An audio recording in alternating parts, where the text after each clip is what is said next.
ASB adalah antara simpanan yang amat digemari oleh Bumiputera Malaysia.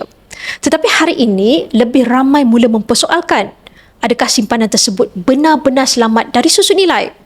Kadar dividen ASB semakin rendah, kuasa beli ringgit semakin lemah dan simpanan dalam bentuk nombor semata-mata tidak lagi memberi jaminan yang sama.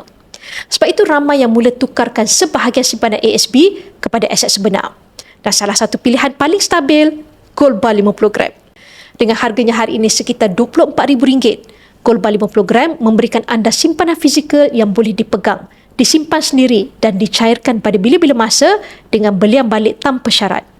Ia tidak terkesan dengan turun naik pasaran kewangan atau manipulasi institusi. Malah sejarah membuktikan harga emas meningkat secara konsisten dalam jangka masa panjang, terutamanya dalam waktu krisis.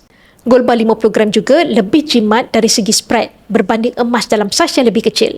Jika anda memiliki simpanan sekitar RM20,000 dalam ASB, pertimbangkan untuk pindahkan ke dalam bentuk emas fizikal yang kalis inflasi.